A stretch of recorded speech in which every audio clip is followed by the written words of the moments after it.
Hi there, welcome to lecture 16 of machine learning from data. And we're going to be talking about the nearest neighbor algorithm, which is in some sense the simplest, the 5-year-old's learning method. And it's an example of a technique that uses similarity. Okay. Now, let's just have a quick recap of the course up until now. We've basically finished the foundations module. Okay, so we're done with the foundations, but we are going to be married to the foundations for life. So they're going to be with us everywhere. And so now we're developing a new technique. And whenever we develop a new technique, we're going to have to sit down and examine where and how does this new technique satisfy the requirements of the foundations. And those foundations are going to be everywhere. Okay. Now, this also means that we've covered chapters 1 through 5 of the textbook. And so now we're going to move to the e-chapters, okay, which are available through the book forum. Okay. And so let's begin. So similarity and nearest neighbor. So first, let's talk a little bit about similarity, and then we'll talk about this very simple algorithm called nearest neighbor. Okay. Essentially, it's a way to classify a test, data point by just looking in your data and seeing what's the most similar data point. At a high level, that's how simple it is, and that's how simple it is actually even at a low level. Okay. So here we go. Similarity. Let me show you an example from my own experience with my 5-year-old. Okay. So I showed this picture to my 5-year-old. Okay, this thing which we call it a Kentau or a Centau. Okay, and I assure you that my 5-year-old has never seen this thing in their life. Okay, and I said, "What is it?" And the 5-year-old said, "It's a manor horse." Okay, now let's sit back and think how complicated this task is that the 5-year-old has solved. Okay. Well, first of all, they've never seen this thing before, but they think back to their, historical database of images and what they were told those images were, and say, well, this thing, doesn't fit anything that I've seen before. So that's the first step that the 5-year-old was able to do. Okay, they were able to identify that this thing is not like anything they've seen before, but it's similar to two things that are in my database: the horse and the man. But it's not quite similar enough to call it either of those, and so therefore I'm going to invent a new category called manor horse. Okay, the name is not that important, but the entire chain of reasoning that led to that is quite remarkable. Okay, and when you think about it, if we can, so outlier detection, combining two already existing categories into a new one, that's a very sophisticated task, and it's all based on the similarity between objects that are in the database of the child and the object that they're being asked to classify. That's basically what's going on. Okay, so fundamentally, the simplest algorithm, the child's algorithm, is classify according to similar objects that you have seen before. Okay, that's what we're going to study, how to do that. Okay. Now, before we get going on that, we should at least discuss what does similar mean. So let me show you 3 examples. So I'm showing you a pixelized image of a 9, a 6, and a 9. And now we can compute similarity between these images by just looking for bitwise matches. So a Hamming distance in some sense. So how many pixels in common between the 9 and the 6 are black, between the 9 and the 9 are black, and between the 6 and the 9 are black. Now you can go and do this. I've carefully constructed these images, of course, to illustrate that if you look at the number of pixels in common that are black between the 9 and the 9, it's almost 0. Okay, but between the 6 and the 9 and the 6 and the 9, it's quite a lot of similarity. So therein lies the challenge with measuring similarity. You have to be very careful with how you measure similarity. And if you're talking about images, well, you can't just use pixel by pixel comparisons. Okay, so we're not going to specifically focus a lot on how you measure similarity, except to say that you need a good measure of similarity.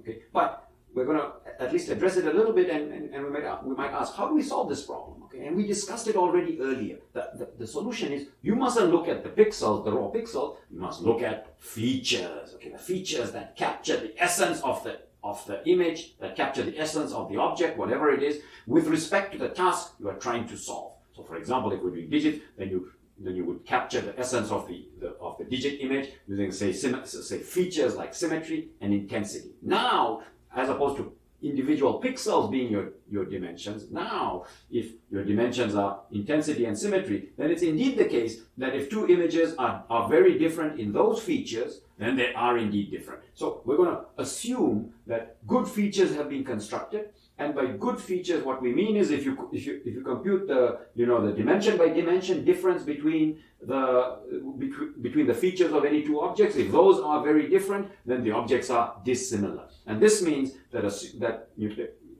assuming, or by definition, if you have good features, then we can measure similarity by the Euclidean distance between the features. So two objects x and x prime are dissimilar if their Euclidean distance is large. They're similar if their Euclidean distance between their features is small.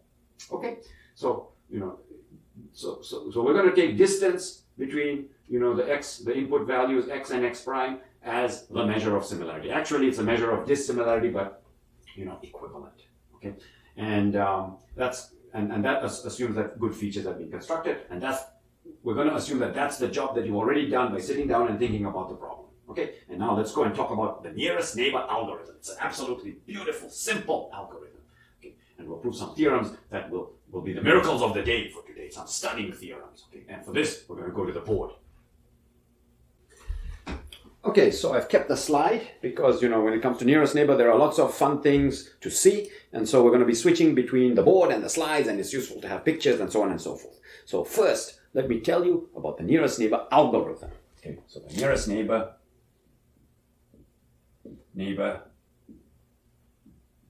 algorithm. Okay, and it's very simple. So you have a test x. So you have a test x. Okay, what you do, you find the nearest neighbor in the data set. Now remember, we have a measure of similarity, a measure of distance. So you find the data point that's closest to your test x and use the y value of that closest data point to classify the test x. So you take your test x and classify using y of the nearest neighbor. Okay, and now let me give you a picture of what's going on. Okay, so, if you start with, let's say, 4 data points, so you have, x1, x2, x3, and x4. And let us suppose that your test x is this guy.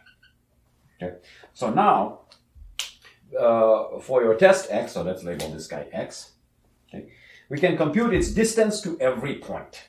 Okay, so what we're going to do is we're going to reorder the points. I'm going to relabel the points with respect to this x. Okay, so I'm going to relabel the points x, with square brackets 1, x with square brackets 2, x with square brackets 3, and x with square brackets 4. And what is this relabeling? Well, I've reordered the points according to closest to furthest with respect to this x. So, this ordering will change if you, for example, change the test point x. Okay? So in this example, this guy is x1. Okay? It's the reordered data, it's the relabeled data because this guy is closest. Okay? And this guy, maybe one of these is x2 and x squared 2, x squared 3, x squared 4. Okay? And now, the classification of x is very simple.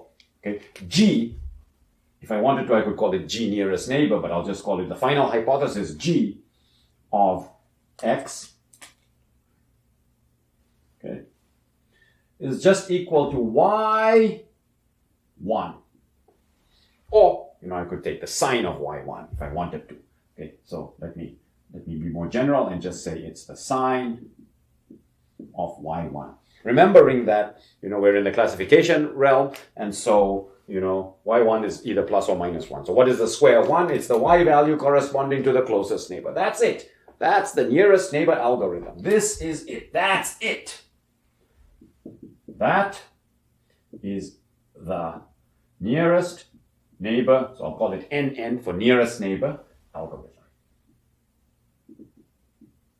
So simple. Now, if I wanted to be mathematically formal about how you have defined these relabeled data points, they are such that, remember we have the similarity measure. So we have that, D of x, comma, x1 is less equal to D of x, comma, x2 is less equal to D of x, comma, x3, which is less equal to d of x, comma, x4, and so on. Okay, if I had n data points, but I'm just doing this case with 4. Okay, and the y values, so, corresponding to x1 is y1 and y2 and y3 and y4. And that's it. Very simple algorithm. Okay, and now if we were to ask, so, how does a data set classify, data points using the nearest neighbor algorithm? Basically, you can think of performing a sort of a geometric analysis of your entire space, and I'll do it here for this simple example. And I can ask the following question: what are the points that are closest to x4, versus the distance to the other 3 points? So the points that are closest to x4, you can think about, let me draw a perpendicular this way. So everything on this side is closer to x4 than x1. Okay, let me draw a perpendicular this way. So everything on this side is closer to x4 than x2. And let me draw a perpendicular this way. Okay, so everything on that side is closer to x4 than x3. Okay, so now that I've drawn these perpendiculars, I can identify this region here. So this region here, okay, as the region of points closest to x4. And we can say that that region is owned by x4. And all test points in this region will inherit the classification of whatever y value is for x4. Okay, and we can do the same thing, with respect to x1. Okay, so we can have that guy. Okay, and then between x3 and x1, we have this guy. Okay, and so here's the region that belongs to x1. Okay, and now we have this guy. We can do one more perpendicular bisector, which is this guy. Okay, and then we have this perpendicular bisector between x2 and x4. And so, this region here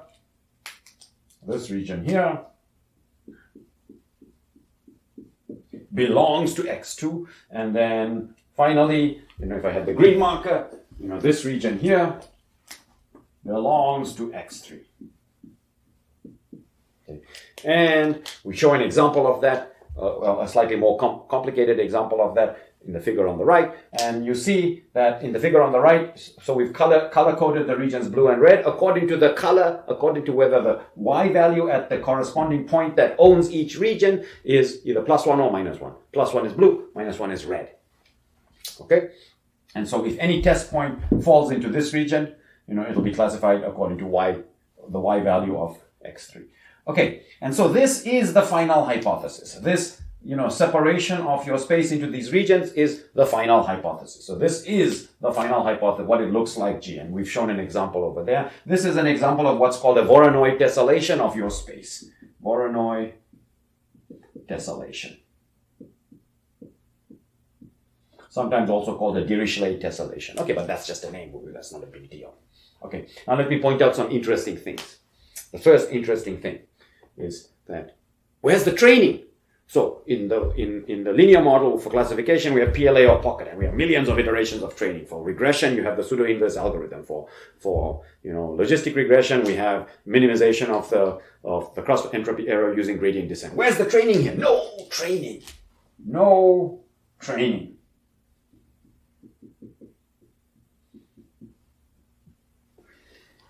Okay, there's no training. So what this means is that the moment you have your data set, you're ready to go.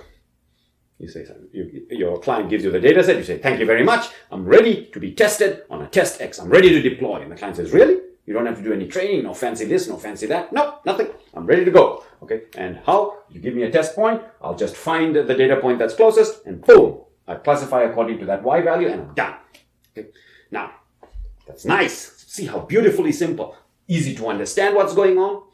Okay, and it's done. There's nothing to do.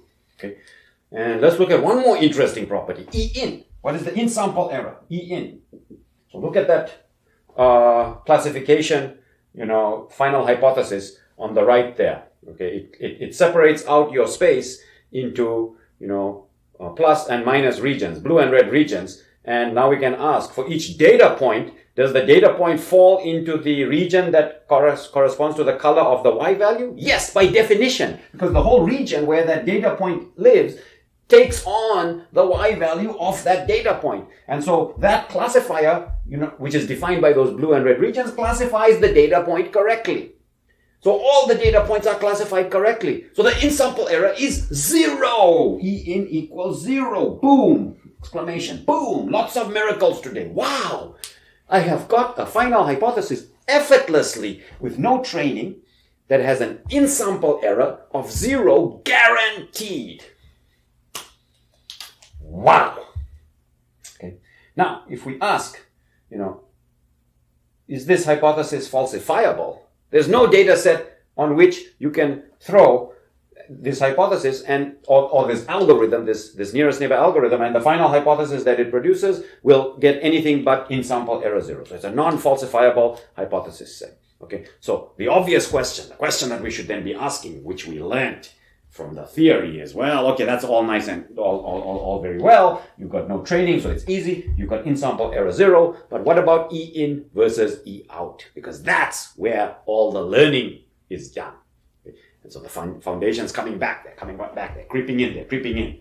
Okay, so we have to address that issue. Okay. What about E out? What about E out?